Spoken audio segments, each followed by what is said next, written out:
Hello guys, magandang gabi. Ngayon may dadiagnose tayo guys na Nissan Patrol BBL. So dadiagnose natin to kasi may maingay sa makina. So babasahan muna natin ng DTC. So basic na checking, diagnosing. So basahan natin DTC guys.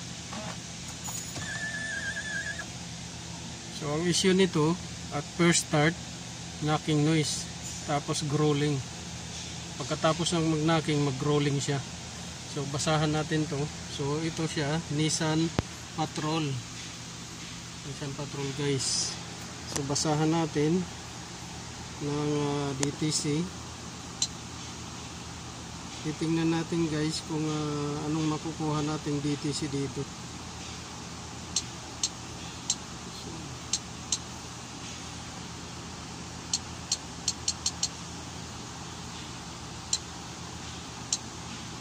Nissan to siya.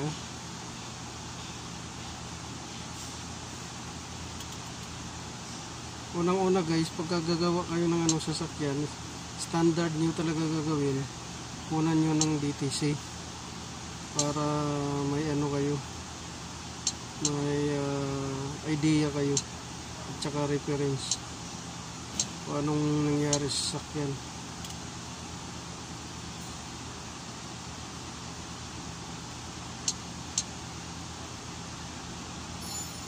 So mayroon siyang DTC sa engine, relation, fuel pump, fuel pressure regulator, control circuit open.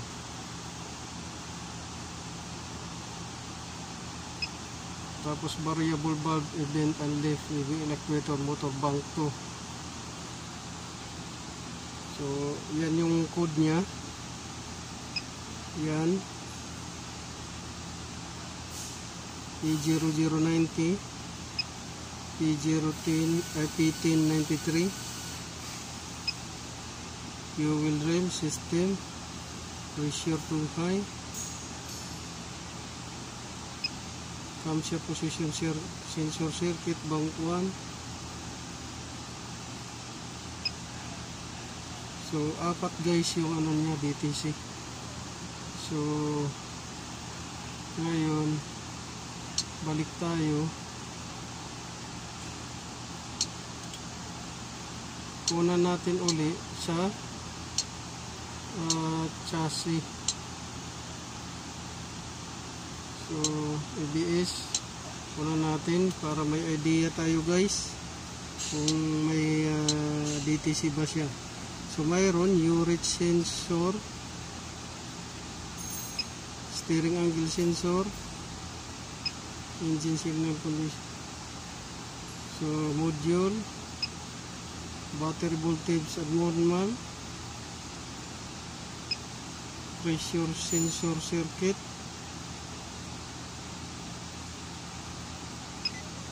at saka CAN communication. So yan yung sa chassis nya, sa ABS nya, guys. So doon tayo sa body naman, sa airbag. Una natin para may reference tayo na mayroon na siyang failure bago tayo mag-repair.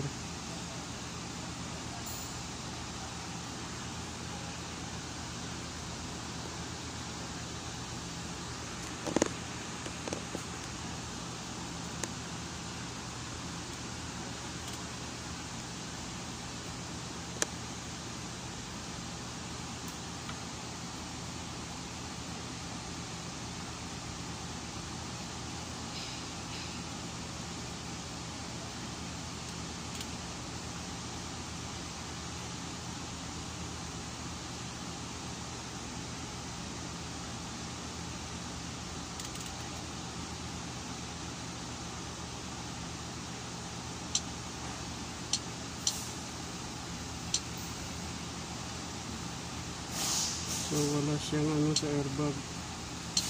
So balik tayo doon sa transmission. Kung mayroon ba siyang DTC.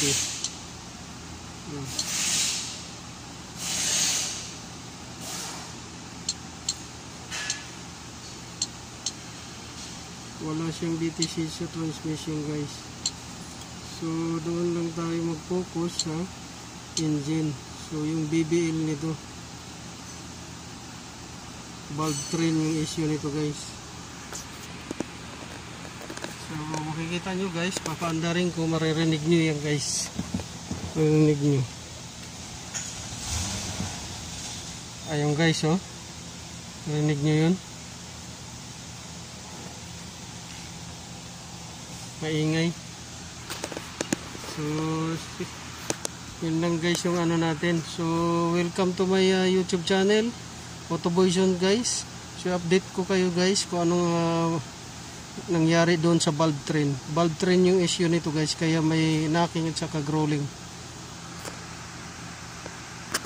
So ito guys yung idadiagnose natin. Pero yung partial observation ko nito guys ay valve train at saka timing. Kasi tunog timing chain. So Nissan Patrol to guys. Nissan Patrol na Y62. Yan.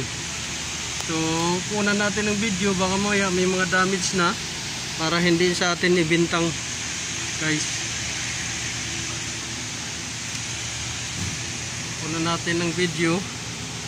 So yan yung ano ko, standard na pagdiagnose. Binibidyohan ko para walang ibibintang sa akin guys. So Nissan Patrol na Y62 to guys. Yan. LA, BBL, DIG, Nissan Patrol. So ang issue nito guys, first start, growling and knocking. Pagkatapos mawawala siya, pero babalik siya pagka revolution mo. So i-update ko kayo guys kung anong mangyayari doon sa diagnose natin. Bubuksan ko muna to guys. Titingnan ko yung valve train left and right, tsaka yung timing chain nya, kasi yan yung suspected parts ko, tsaka prospect ko na parts na ano. So itong Y62 na to guys, actually panglimang gawa ko na to. So medyo may idea na ako kung anong nangyayari doon sa valve train system nya at saka sa timing chain system nya. So i-update ko na lang kayo guys kung mabaklas na natin to. So Nissan Patrol to guys na dinadiagnose natin.